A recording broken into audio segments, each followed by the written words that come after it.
क्या कह तो बात ये कि मैं तो इस दौरान साथी था, अज़ भाई के साथ भी था, उस फेडरेशन को भी देख रहे थे जो कि पैरेलल बॉडी सिलेक्टर भी था। एज महमूद भाई हमारे कोच कह रहे थे कराची के अंदर एक कैंप लगा हुआ था, तो डेफिनेटली ये बच्चों की साइकिल जानते हैं, उनके मेंटली जो उनकी जो फिटनेस है टाइम गुजारा। अब ऑल्टमैन को बुलाने की जरूरत थी। एक ओलंपिक चैंपियन पाकिस्तान के लिए लगातार मेडल लेके आए, उनको कंसीडर करते सामत बुलाते, कहते अजी भाई आए आप और आप टीम बनाएं और आप ले जाएं टीम। अब तो हो गया ना, अब हो गया बताएं, मगर आने वाले वक्त में अब फिर आप ऑल्टमैन को शामिल किया हुआ है आपने, जबकि पास वसाइल नहीं है आपके पास। कौन दे रहा है इनको पैसे? हुकूमत ने दिया, पीएसबी दे रही है इनको, पाकिस्तान स्पोर्ट्स बोर्ड दे रही है। कहां से मांगेंगे पैसे? देखें सिंध हुकूमत ने तो बंद कर दिया पैसा, पक्की बात है, पक्का बंद हो गया।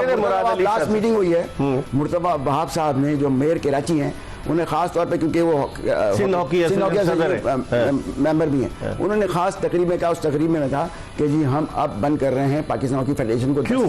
10 इसलिए बंद कर रहे हैं कि वहां पे 1 करोड़ रुपए दे, 1 करोड़ भाई वहां पे उसका कोई हिसाब किताब ऑडिट का नहीं दिया, उसका भी 10 करोड़ का हिसाब नहीं जा रहा था। ठीक है ना, सिंध गवर्नमेंट से ले रहे हैं भाई, हुकूमत क्या कर रही है? हुकूमत से लेना, पाकिस्तान स्पोर्ट बोर्ड से लें, हुकूमत तो यार एतमाद नहीं करती ना इन पर, कोई ट्रस्ट नहीं कर रहा था। अब अगर आप इस तरह के जॉय ट्रिप्स पर पैसे खर्च करेंगे तो अगला जो स्पॉन्सर है वो तो देखेगा ना कि मेरा पैसा खिलाड़ियों पे खर्च हो रहा है या ऑफिशियल्स पे खर्च हो रहा है।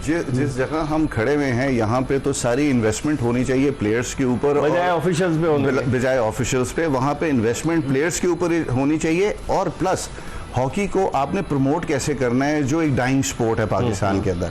जब तक हम CSR पे नहीं जाएंगे, इकबाल भाई मैं आपके प्रोग्राम पे बहुत दफ़ा कह चुका हूँ, हमारी हुकूमत को ये चाहिए कि देखिए हुकूमत के पास पैसा नहीं है, वो कभी भी नहीं करे, वो कभी भी कॉर्पोरेट सोशल रिस्पॉन्सिबिलिटी है CSR का मतलब, वो आप कॉर्पोरेट्स के ऊपर डालें। आपके मुल्क से कमा रहे हैं, आपके मुल्क को जो है उनको वापस करना है। तो कॉम्पिटेंट लोग हैं जो उनसे बात कर सकें और ला सकें CSR। देखिए मैं इकबाल भाई आपको एक मार्केटिंग टीम बनानी पड़ेगी। अगर आप समझ रहे हैं कि बीइंग अ सेक्रेटरी या बीइंग अ प्रेसिडेंट आप ही पैसे ले लेंगे तो ये तो गेम खत्म हो गई है। क्या कह रहे हैं? आपको सब कुछ पता है, अंदर का सारा मामला, इतने प्रोग्राम हमने आपके सामने बैठ के किए, आपको पता है कि पैसे नहीं आएंगे। अब ये बात कर रहे हैं कि कॉर्पोरेटिव, मैं जावेद आफरीदी की एग्जांपल देता हूं, वहां जा रहे थे इंडिया, उसने कहा मैं सामान दिलाऊंगा, पैसे नहीं दूंगा। कितनी शर्मिंदगी की बात है।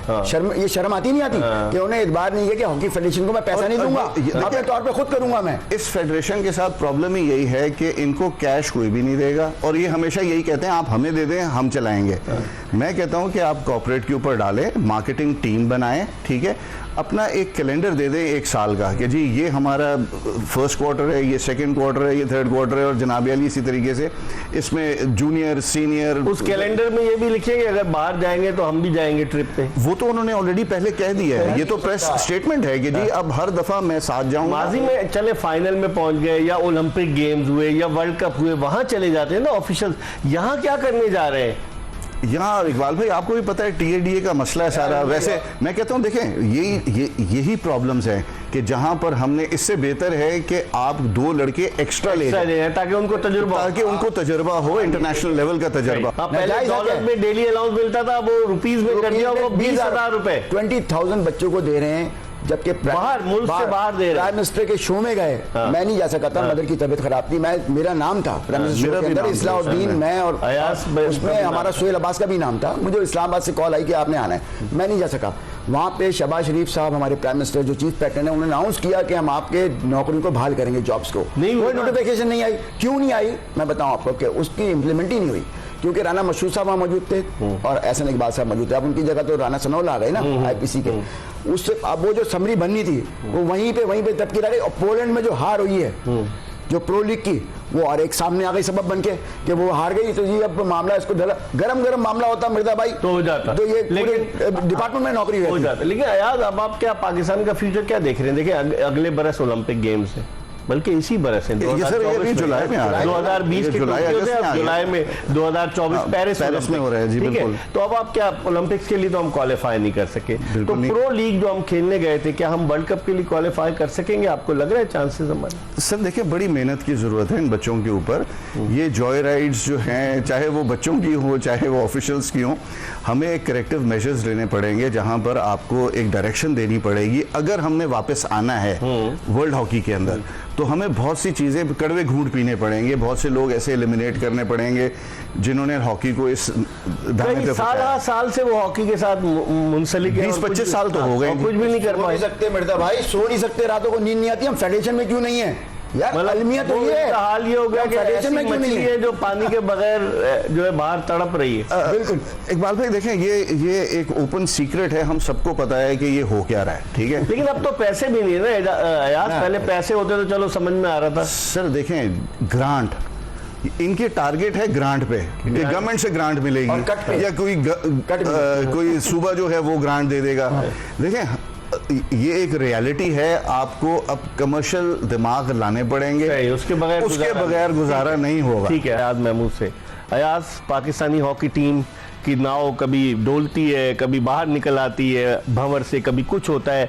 Azlan Shah cup hockey tournament में पाकिस्तान ने अच्छा परफॉर्म किया, नो डाउट फाइनल में पहुंचे और फाइनल में जापान से हार गए। लेकिन उसके बाद इनामात की बारिश हुई, वजीर आजम पाकिस्तान ने खिलाड़ियों को बुलाया, उनको लाखों रुपए इनामात दिए और अभी उस हनीमून पीरियड से बाहर नहीं निकले थे हम कि हम पोलैंड चले गए और पोलैंड में 8 मुल्की हॉकी टूर्नामेंट पे चौथे नंबर पर आए।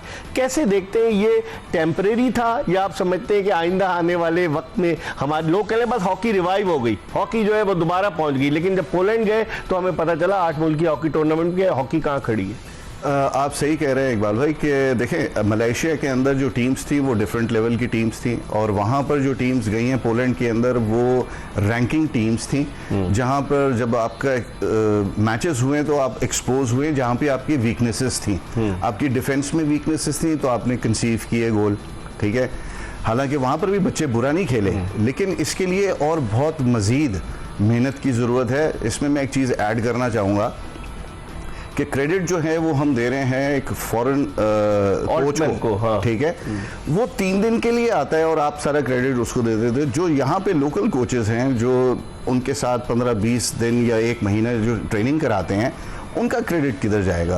वो क्रेडिट आप बच्चों को देना चाहिए, उन कोचेस को भी देना चाहिए जो लोकल ट्रेन कर रहे हैं, जो लोकल कैंप्स के अंदर है, पाकिस्तान कैंप में होते हैं। ये तो 3 दिन के लिए आए और टीम लेकर बाहर चले गए, लेकिन पोलैंड में कैंप लगाया, हाँ। उसके बाद पोलैंड चले गए, लेकिन रिजल्ट आपके सामने है कि कोई परफॉर्मेंस नहीं थी पोलैंड के अंदर, क्योंकि वहां पे टीम्स अच्छी थी। वसीम, आप क्या समझते हैं, जिस तरह पोलैंड में न्यूजीलैंड भी थी, फ्रांस भी थी और उसके अलावा बहुत सारी टीमें ऐसी थी जो अच्छी टीमें, साउथ अफ्रीका भी थी, तो वहाँ पर परफॉर्मेंस पाकिस्तान की इतनी अच्छी क्यों नहीं रही? देखिए मिर्जा भाई, पहली बात तो अयाज भाई की बात को सेकंड करूँगा, जो मलेशिया में टीमें आई थी वो टीमें नहीं थी जो होनी चाहिए थी, इसलिए कि उसमें सीनियर प्लेयर्स ही नहीं थे। वो सी कैटेगरी की टीमें लेके आए थे और पाकिस्तान की टीम फाइनल खेली, जापान से आगे, जापान के 8 प्लेयर खेल रहे थे उसके अंदर, तो फाइनल जीत के ले गए। जबकि मलेशिया की टीम बिल्डअप हो रही थी, नहीं बन रही थी, ठीक है ना। वहाँ पे जो थी न्यूजीलैंड की टीम आई हुई थी, वो भी आप पता है क्वालिफाई राउंड खेल के गई थी, उसने क्वालिफाई कर लिया है, लेकिन बार फाइनल में पहुंचना तो फाइनल कहलाता है। कोई शक नहीं, फाइनल आप खेले, मगर आप देखें प्रो लीग के अंदर जो पोलैंड गए वहाँ पे 4थे नंबर की टीम से भी हारे, ठीक है ना। तो इन्होंने जाहिर सी बात है वहाँ पे परफॉर्म क्यों नहीं किया जो यहाँ मलेशिया में इन्होंने परफॉर्म किया था अजलान शाह के अंदर, वहाँ परफॉर्म क्यों नहीं हुआ? टीम सेट होकर गई थी ना यहाँ से। और जहाँ तक ऑल्टमैन का आपने किरदार अदा किया तो सीख, उसको तो कोई भी जो भी आप बताता हूँ कि इंटरनेशनल लेवल के ऊपर कोई भी कोच को कंसीडर नहीं करती, कोई उसको टीमें कंसीडर नहीं करती। टीम को फाइनल पाकिस्तान में आया था वो, और आज तक पाकिस्तान में अभी तक जब से आ रहे हैं वो कोई क्वालिफाई कराया ओलंपिक या वर्ल्ड कप उन्होंने ऑल्टमैन ने? इसका जवाब मुझे बताएं, मैं तो लोगों से पूछूंगा। 10 साल, लेकिन क्वालिफिकेशन में जब भी आप या ओलंपिक्स क्वालिफिकेशन में गए हैं या वर्ल्ड कप के लिए गए हैं तो उन्होंने क्वालिफाई नहीं किया। और कोई मुल्क क्यों नहीं लेता उन्हें यार ऑल्टमैन को? देखिए, एज फैक्टर इज देयर, ठीक है, और उनको कोई भी कंसीडर नहीं कर रहा था। हम उसको कंसीडर करते हैं, वो हमारे पास आ जाते हैं। तो हमारे अपने प्लेयर में इतना दमखम नहीं है कि वो नहीं, बिल्कुल है। मैं तो पहले खिलाफ हूं कि गोरा कोच होना ही नहीं चाहिए। आपका कम्युनिकेशन गैप है प्लेयर्स और कोच के बीच में, जो वो कोच इंग्लिश में बताना चाह रहा है आपके बच्चे को। उस्मान बता देना, इंग्लिश समझते हो उस्मान?